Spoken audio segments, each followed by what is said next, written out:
দোয়াটা হচ্ছে আপনি আল্লাহর কাছে সব সময় বলবেন, আল্লাহুম্মা ইন্নী আসআলুকাল আফিয়া। কি বলবেন? আল্লাহুম্মা ইন্নী আসআলুকাল আফিয়া, হে আল্লাহ আমি আপনার কাছে আফিয়াত কামনা করি। হযরত আব্বাস রাদিয়াল্লাহু আনহু বললেন, ইয়া রাসূলুল্লাহ, এতটুকু দোয়া আমি কি করব, আর একটু বাড়ায়া দেন, বড় একটা দোয়া শিখাই দেন যে দোয়া আমি করতে পারি।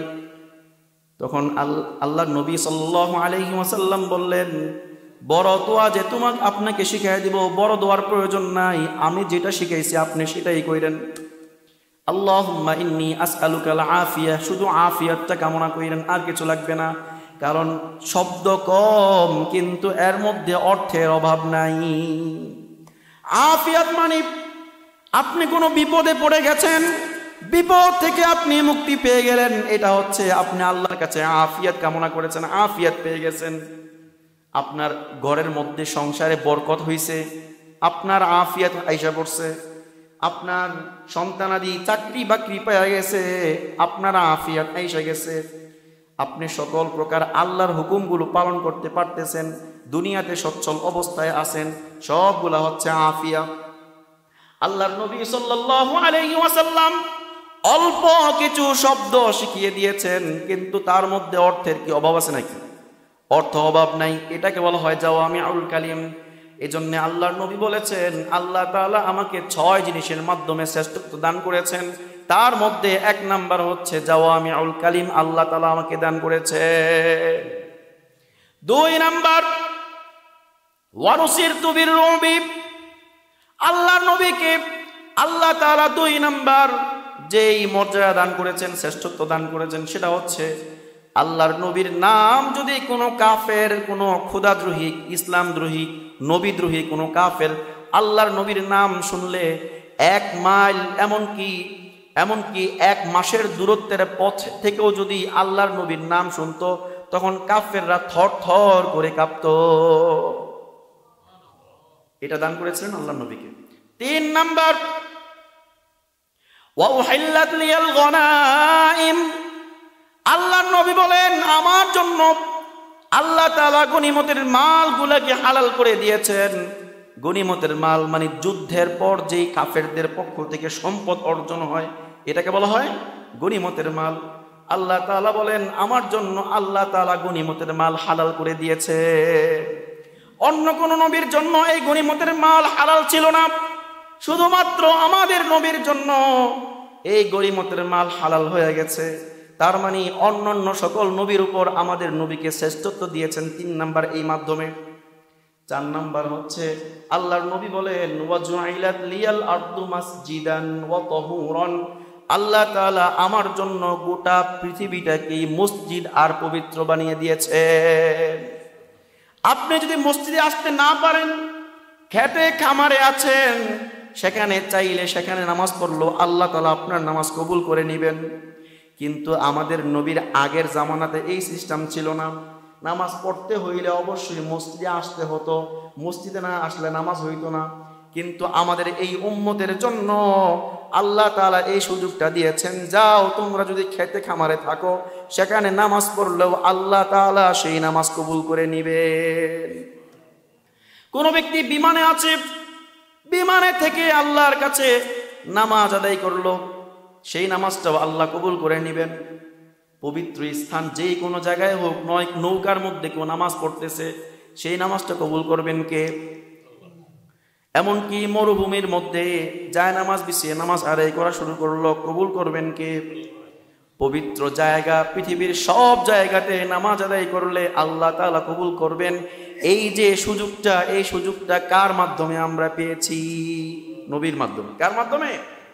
আল্লাহর নবী এটাই বলেছেন ওয়াজুইলাত লিয়াল আরদু মাসজিদান ওয়া তাহুরান, আল্লাহ তাআলা আমার জন্য আমার জন্য গোটা পৃথিবীটাকে মসজিদ বানিয়ে দিয়েছেন, নামাজের জায়গা বানিয়ে দিয়েছেন। ওয়া তাহুরান, এবং পবিত্রতার মাধ্যম বানিয়ে দিয়েছেন। যদি কোথাও গেছেন, এমন জায়গায় গেছেন পানি নাই, আপনার নামাজ পড়ার প্রয়োজন আছে না নাই? যে জায়গায় পানি নাই সেই জায়গায় নামাজ আছে না নাই? সেই জায়গায় তো নামাজ আছে। ওযু করবেন কি দিয়া? যদিও পানি নাই, আল্লাহ তাআলা বিধান দিয়ে দিয়েছেন পানি না থাকলে সমস্যা নাই, মাটি দিয়া তায়াম্মুম করে নিও। আগের জামানায়, আমাদের নবীর আগের জামানাতে এই বিধানটা ছিল না, তায়াম্মুমের বিধান ছিল না, পানি দিয়ে ওযু করে তারপর নামাজ পড়া লাগতো। কিন্তু আমাদের নবীর বরকতে আল্লাহ তাআলা দান করলেন পানির দরকার নাই, পানি যদি না পাও তাহলে তায়াম্মুম করে নিও। এজন্য আল্লাহর নবী বলেছেন 4 নাম্বার যে শ্রেষ্ঠত্ব সেটা হচ্ছে ওয়াজুইলাত লিয়াল আরদু মাসজিদান ওয়া তাহুরান। আল্লাহ তাআলা আমার জন্য গোটা মাটিগুলাকে, পৃথিবীর সকল জায়গাকে, পবিত্র স্থানগুলাকে মসজিদ নামাজের জায়গা বানিয়ে দিয়েছেন আর আমার জন্য পবিত্র করে দিয়েছেন। আমরা সেই এখন সুযোগ পাইছি, আমরা চাইলেই বাহিরে কোথাও গিয়ে নামাজ আদায় করতে পারি, আমরা চাইলেই পানি না পাইলে তায়াম্মুম করতে পারি। কার বরকতে? আল্লাহর নবী সাল্লাল্লাহু আলাইহি ওয়াসাল্লামের বরকতে। 5 নাম্বার, আল্লাহর নবী সাল্লাল্লাহু আলাইহি ওয়াসাল্লামের 5 নাম্বার শ্রেষ্ঠত্ব হচ্ছে আল্লাহর নবী বলেন ওয়া উরসিলতু ইলাল খালকি কাফাতান। আমাকে গোটা বিশ্বের জন্য, যত জায়গায় মানুষ বাস করবে সব জায়গার জন্য আল্লাহ তাআলা আমাকে নবী হিসাবে পাঠিয়েছেন। অন্য সকল নবীরা কেউ কোনো জাতির জন্য, কেউ কোনো এলাকার জন্য।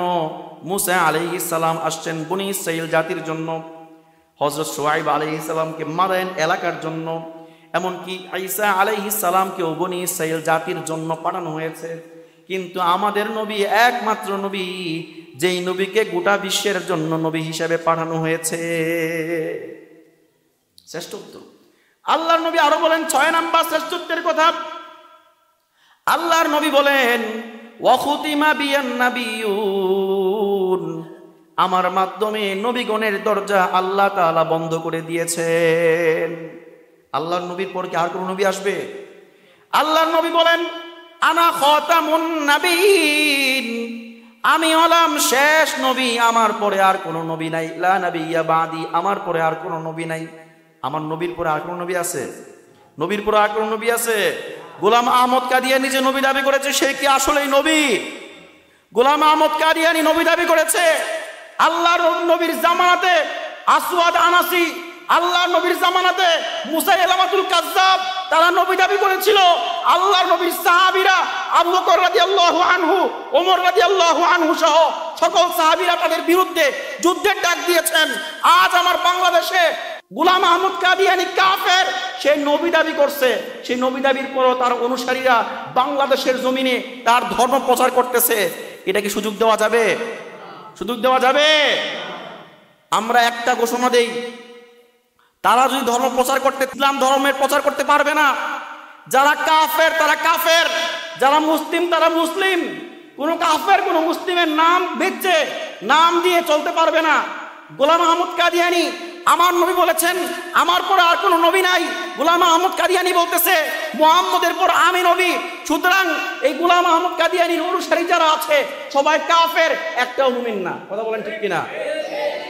যারা কাফের, কাফেররা পাকিস্তানে মনে করেন এদেরকে কাফের ঘোষণা হয়েছে, বেঈমান, তারা মুসলিম ধর্মের না, এরা এদের ধর্ম প্রচার করুক, ঠিক না? কিন্তু যদি এরা মুসলিম ধর্মের নামে মুসলমানদের কাছে গিয়া তাদের ধর্ম প্রচার করে, এতে করে কি মুসলমানদের ক্ষতি হয় কিনা? এজন্য আমাদের দাবি একটাই, নবীর পরে নবী নাই সংসদে। সবাই বলি নবীর পরে নবী নাই সংসদে আইন চাই। আমাদের দাবি একটাই, নবীর পরে নবী নাই সংসদে আইন চাই।